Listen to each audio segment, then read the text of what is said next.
there, viewers. What is up? Welcome to the first ever podcast of EncycloEarth, a podcast series created by me, a bozo named Starmont, on the YouTube channel anyways. Today's episode is going to be about the future of technology. We will be talking about the tech yeses and the tech oh hi. The tech no's! Anyways, this podcast may be an eye-opener as we bring the benefits and the problems of technology to light.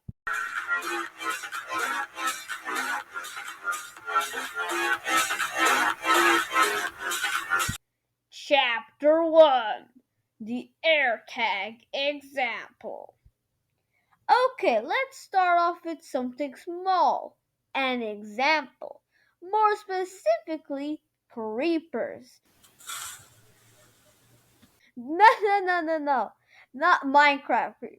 I mean real people, as in stalkers.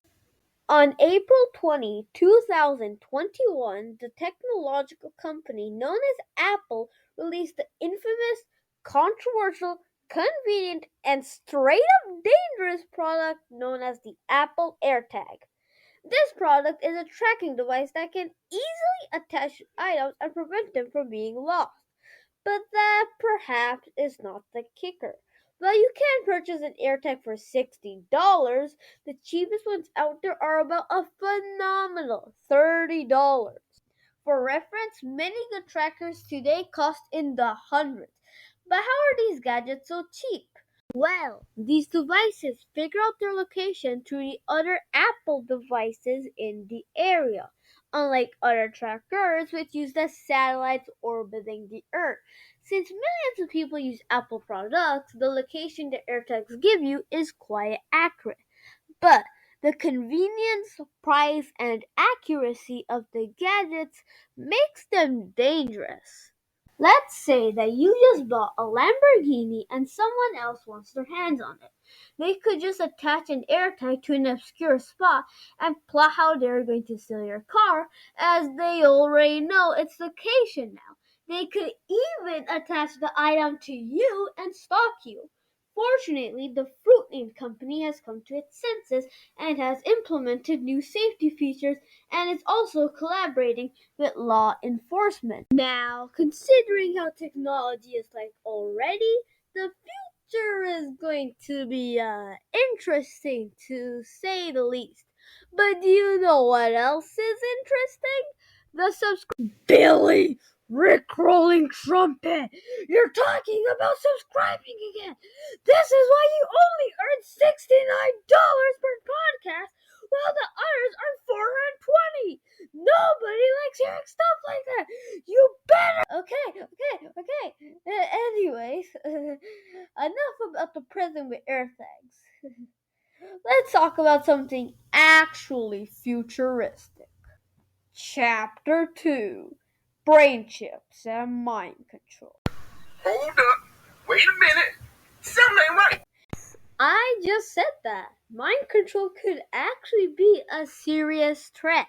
But first, let's talk about brain chips. And no, brain chips are not chips you eat through the brain, but they are connected to that organ. Brain chips, also known as neural implants, are devices that you put into your brain. They connect your brain to external devices such as computers and machines, which turns you into a superhuman, or, if you will, a cyborg. Currently, these devices are not in production and may be commercially available in approximately a decade. Now, while 10 years may seem quite far, the FDA, also known as the Food and Drug Administration, has already approved clinical human trials, at least for Neuralink, which is a company that is working with these devices. This means that literally right now, a person could voluntarily have a chip implanted into them for experimental purposes. But what do these devices do? Well, they can make our brains work quicker and make us more intelligent as a species. The current average IQ is 100. With brain chips, it could increase to 140. which is considered that of a genius by Mensa International, a company that studies the brain. But intelligence is not the only benefit. In fact, there are many. By taking a photo or video on a camera and then uploading it to a brain chip implanted into you, you might be able to remember the photo or video whenever you wanted, drastically improving your memory. In fact, by remembering happy memories so vividly, depression could be cured. Perhaps for those visually impaired and or deaf, that very camera that could improve people's memory and depress depression could allow them to see and or hear. It is also entirely possible that if we connected a brain chip to a television, we would be able to watch a movie straight from our brains. In fact, if we linked an X-ray machine to these chips, we might be able to detect diseases such as cancers or viruses early, saving countless lives. If we link the internet to a brain chip, we could learn a lot. So much, in fact, that we might be able to learn everything we learn at school within a fraction of 12 years. In conclusion, with brain chips, we could evolve by a lot. And it seems as though we are more likely to factually do these things rather than potentially do them. In 2021, neuroscientists at the University of California implanted electrodes, which are small pieces of metal that allow electricity to travel through non-metallic materials to a paralyzed person's brain and connected them to computers. This allowed the scientists to understand what the person who could not speak wanted to say. This technology is closer than you may think. But that does not mean that there aren't any problems. The brain is the one organ that controls virtually everything you and your body do. From your heart beating, to your stomach digesting, to your legs moving, this vital organ is the boss of the human body. By implanting these devices, you could compromise this very organ and hurt yourself immensely. Even if the surgery to implant the devices goes well, as it is technology, there could be a glitch in the system that compromises your way of thinking or causes the brain chip inside you to explode. But even if there is proper care from the inside, what about the outside? Sure, it is possible that there are no glitches, but that does not mean that brain chips will not be hacked. Already, hackers steal personal information from you every single day. In the future, when neural implants are common, hackers could steal your memories or change how your brain works. Never mind being possessed by a ghost, in a few decades, you could actually be possessed by a real person who is able to change their feelings, thoughts, and even your literal personality. Talk about a new level of vandalism. But let's say that when these devices are publicly available, there is a safety mechanism to prevent hackers. Even then, there are problems. Remember when I was talking about connecting brain chips to cameras and whatnot? Imagine a stalker connecting their brain chip to a drone and then controlling that drone to see what you are doing. Forget AirTags, seeing a drone could be a nightmare one day in the future. Now, many of you may be thinking that you will never place a brain chip inside of yourself. But unfortunately, you might just be forced to. Considering how these gadgets can make you a superhuman, to earn a good living, you may have to have these devices implanted into you. Essentially, to live, you would need to risk your life. To live, you would need to partially become a robot.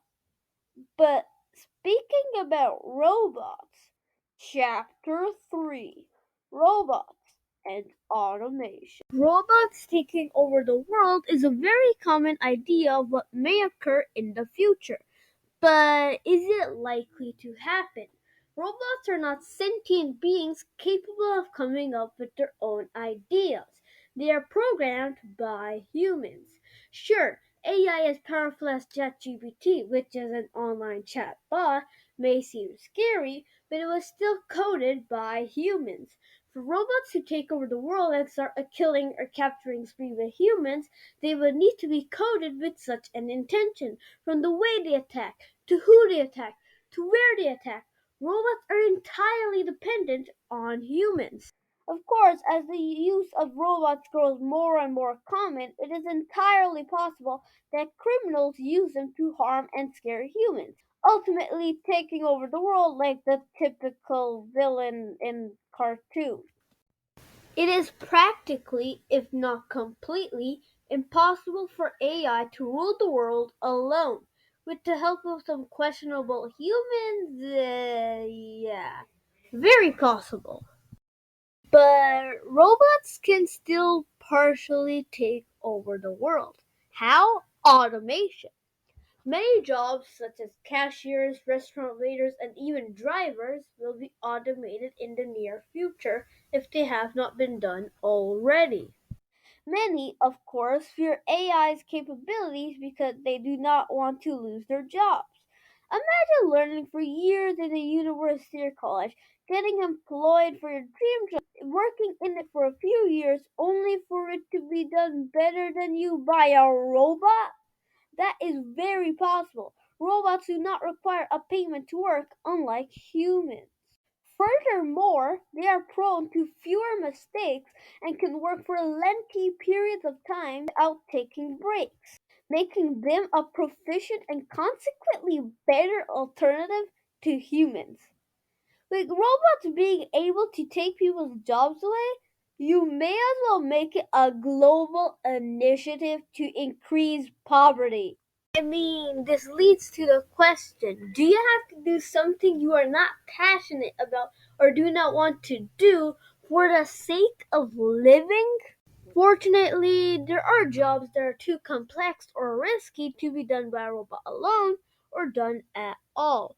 Let's say that you just had a heart attack. Would you rather have a robot take care of you or a highly trained human? Chances are you would trust the human. Being a lawyer is also very difficult for a robot to do. From the tone in a lawyer's voice to the timing of what they say to literally what they say, it is quite obvious that lawyers are paid well for a reason. Moreover, robots do not have an emotional level of intelligence. Like, imagine having to go for therapy and your therapist is a machine. But even after that, AI does not have good creativity. Robots can only come up with what they have been programmed with. Inspiration is practically impossible for them.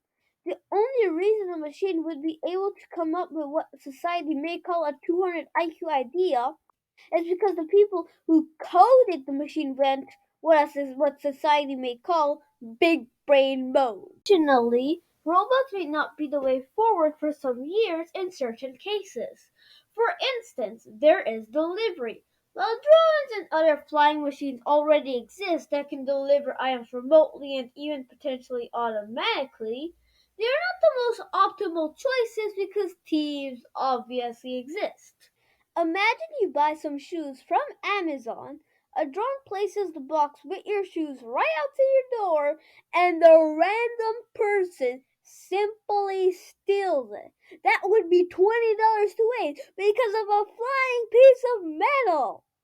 Nonetheless, robots taking over jobs could cause another entire problem, an increase of fraudulence. Already, robots can imitate human voices and look like them. In the future, this technology is only going to improve. Take Kwebbelkop, a YouTuber already using AI to speak for him in videos and recording his face. For scammers and other criminals, AI would be rather helping them. Now, let's take a step back. Let's say that there is not a career crisis in the future because of AI. And let's now talk about it taking over machines. Yes, machines taking over machines. Several types of cars today have some auto driving features. While the present technology is not reliable enough to risk your life for the sake of sleeping in the car in the driver's seat, YouTubers, you do not have to be very optimistic to think that the technology will be good enough in 15 or so years. While going on a 6-hour drive today may be an arc, In the future, you might be relaxing as you watch a movie in your autonomous car. This could avoid traffic jams and maximize efficiency as every vehicle follows the pattern consistently. Certainly, there may be problems as car crashes occur due to glitches in the AI, but this would truly be a huge advancement in humanity. Now, before this chapter ends, I would like to talk about one last thing: colonizing the red planet. Since Mars is currently uninhabitable by humans, robots will likely do a tremendous amount of work before humans step foot on the planet, while humanity builds a civilization on the planet, and possibly even after many cities have been built on the planet. Chapter 4: The Byproduct. Now, you do not have to be Albert Einstein to realize that the monumental amount of technology we will use is going to hurt our eyes and could cause problems pertaining to them. As of right now, the average person spends about 7 hours a day looking at a screen. Seeing as brain chips could become as popular as phones are in a few decades, the number of hours we may spend on technology then could just be 16 hours per day. Hopefully, technology will find a solution to this byproduct of harm to our eyes, and I do not mean the solution of linking a camera to a brain chip. The conclusion. In conclusion, while we tread unfamiliar and unpredictable territory as we head into the future, we should be optimistic. Technology will provide insane conveniences we can only imagine right now. If we think negativity, we may not be able to enhance brain chips and robots to the best of our abilities, and we may not be so motivated to endure the struggles technology may challenge us with. But even so, we should be careful as we enhance our gadgets and use our creativity to invent more. Thank you so much for listening to EncycloEarth, the future of technology. I hope you enjoyed this podcast. Remember, the future of technology relies on us humans.